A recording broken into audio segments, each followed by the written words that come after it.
बच्चों अब हम संधारित्र में संचित ऊर्जा या संधारित्र की स्थितिज ऊर्जा इसके सूत्र पर बात करेंगे।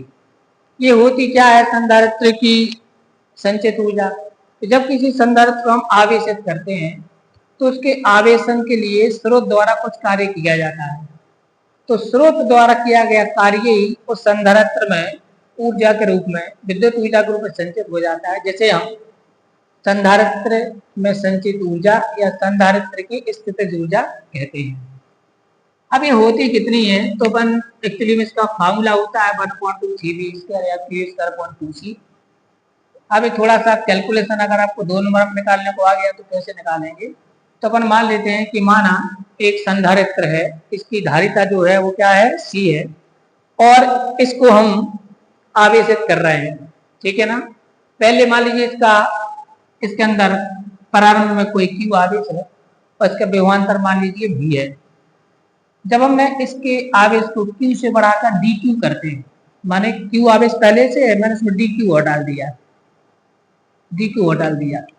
तो हमें dQ आवेश Q के बाद उसमें dQ अल्प आवेश डालने के लिए कितना कार्य करना पड़ेगा? तो हमें कार्य करना पड़ेगा dW बराबर V इंटू dQ, इतना कार्य करना पड़ेगा, ठीक है ना। अब यहाँ पर V बराबर हमारे पास क्या होगा? V बराबर होगा हमारे पास Q/C, क्योंकि Q बराबर होता है C इंटू V। तो यहाँ पे dW बराबर हमारे पास आ जाएगा Q/C इंटू dQ। अब अगर मैं आपसे बोलूं कुल कार्य कितना करना पड़ा होगा, अगर मैं 0 से Q तक इसको चार्ज करता, मान लो 0 से Q तक चार्ज करता, तो कुल कार्य कितना करना होता है? तो कुल कार्य होता है W बराबर integration of 0 to Q Q/C into dQ, इतना कार्य करना होगा। अब यहाँ पर मैं 1/C को कॉमन ले लेता हूँ, 0 इंटू Q और यहाँ पर Q और ये dQ। Q का अगर मैं इंटीग्रेशन कर दूं तो होगा Q²/2 और यहाँ पर 0 टू Q, फर्क नहीं पड़ता है, अगर मैं लिमिट लूंगा तो Q ही है। तो हमारे पास फाइनली आ गया Q²/2C। तो ये कार्य ही संधारित्र की ऊर्जा कहलाता है। तो मैं इसी को U लिख देता हूं। तो संधारित्र की ऊर्जा का सूत्र हो गया Q²/2C, या मैं इसके यहाँ का लिख देता हूँ 1/2 इंटू Q²/C, ऐसा भी लिख देता हूँ। अब अभी मैंने आपको बताया Q बराबर होता है C इंटू V, तो सूत्र ऐसा हो जाएगा V बराबर 1/2, यहाँ पर आएगा C² इंटू V²/C। Q की वैल्यू C इंटू V लिखेंगे तो C से स्क्वायर कैंसिल, तो V की वैल्यू U की वैल्यू आ जाएगी हमारे पास, U है यहाँ पर ऊर्जा के लिए, तो U की वैल्यू हमारे पास आ जाएगी 1/2 C इंटू V², ये आ जाएगी। ये हो गया हमारे पास संधारित्र की स्थितिज ऊर्जा का फार्मूला। तो ये है वो in term of Q and C, ये है in term of C and V। अब एक और होता है हमारे पास, अगर हम V की वैल्यू लिख दें, अगर हम C की वैल्यू लिख दें, C बराबर क्या होगा Q/V, C बराबर क्या होगा Q/V, तो Q और V के टर्म में आ जाएगी, तो U बराबर आ जाएगा 1/2 इंटू Q/V और ये V², तो V से स्क्वायर आ गया, तो U इक्वल आ गया 1/2 Q इंटू V, ये भी उसका फार्मूला है। तो ये 3 फार्मूले हमारे पास आते हैं। अभी और पूरा पढ़ना है बच्चों। ये 3 फार्मूले हमारे पास निकल करके आते हैं। पहला U बराबर Q²/2C, याद रखना ये संधारित्र में संचित ऊर्जा का सूत्र है। ये आता है U बराबर 1/2 CV²। अगला आता है हमारे पास U = 1/2 Q इंटू C। ये है वो संधारित्र की ऊर्जा के सूत्र। अब मैं इसको थोड़ा और मॉडिफाई कर रहा हूँ बच्चों। अगर मैं आपसे Q की वैल्यू पूछूं, Q की वैल्यू, तो Q बराबर होगा सिग्मा इंटू A, वो नहीं होगा। हाँ, जहां पर सिग्मा है वो आवेश का पृष्ठ घनत्व, पिछले लेक्चर में हम पढ़ चुके हैं, और A है वो हमारे पास प्लेट का क्षेत्रफल। मान लीजिए संधारित्र की प्लेट का क्षेत्रफल A है और संधारित्र की प्लेट पर आवेश का पृष्ठ घनत्व सिग्मा है, तो सिग्मा बराबर होता है Q/A, तो Q बराबर सिग्मा इंटू A। अगर ये वाली वैल्यू मैं यहाँ पर लिखूं तो U का नया सूत्र क्या मिलेगा?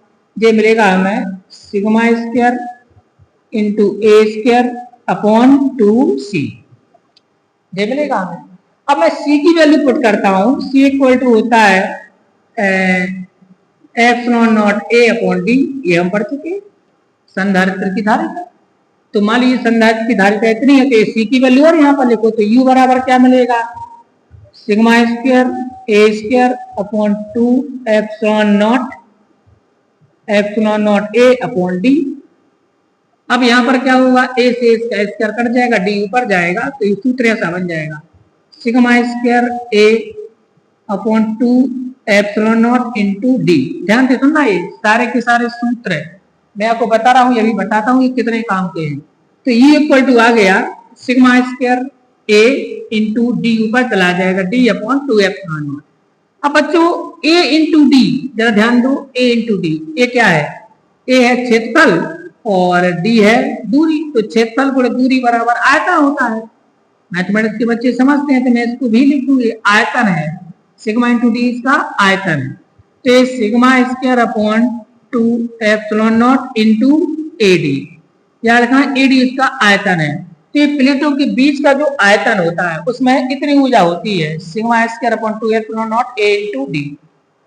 अब बच्चों अगर मैं सिग्मा की बात करूं यहाँ पर, तो सिग्मा के लिए हमारे पास एक फार्मूला होता है, सिग्मा बराबर होता है E into epsilon not, sigma बराबर होता है ई इंटू एप्सिलॉन नॉट, या ई बराबर होता है सिग्मा अपॉन एप्सिलॉन नॉट।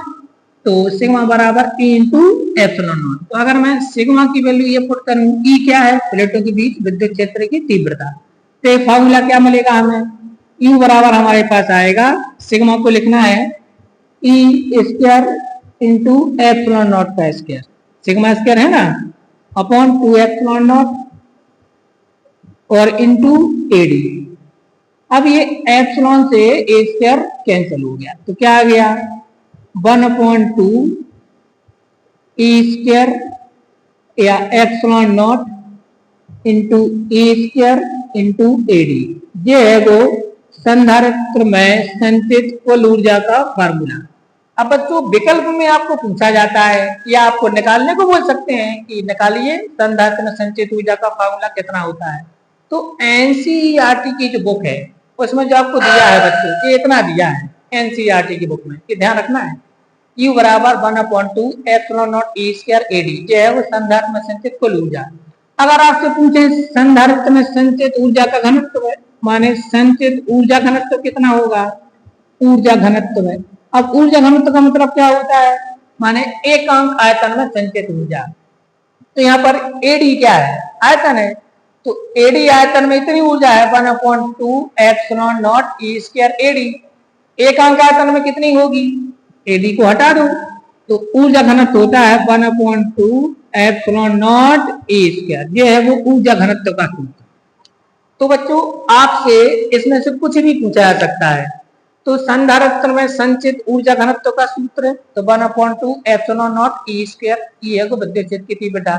संधारित्र में संचित कुल ऊर्जा 1/2 epsilon naught E square A D, या ये तो होगा काय के पदों में, ए डी के और विद्युत क्षेत्र के टर्म में ए वाला होगा, या 1/2 क्यू इंटू सी जब आवेश और विभवांतर हो, 1/2 सी बी स्क्वायर जब धारिता और विभवांतर हो, तो क्यू स्क्वायर अपॉन 2c जब आवेश और धारिता हो।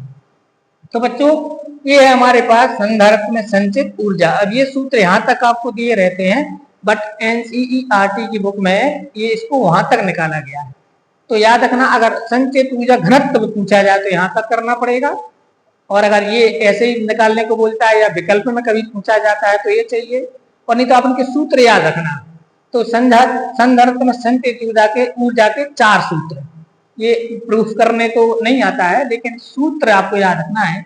एक होता है क्यू स्क्वायर अपॉन 2c, एक होता है 1/2 सी भी स्क्वायर, एक होता है 1/2 क्यू भी, एक होता है 1/2 epsilon naught E square A D, जहां पर डी है प्लेटों के बीच की दूरी, ए है प्लेट का क्षेत्रफल। और अगर संचित ऊर्जा घनत्व का सूत्र पूछा जाए तो 1/2 एप्सिलॉन नॉट ई स्क्वायर होता है। तो इस प्रकार बच्चों यहाँ पर आपका एक सेकंड लेक्चर खत्म हो गया।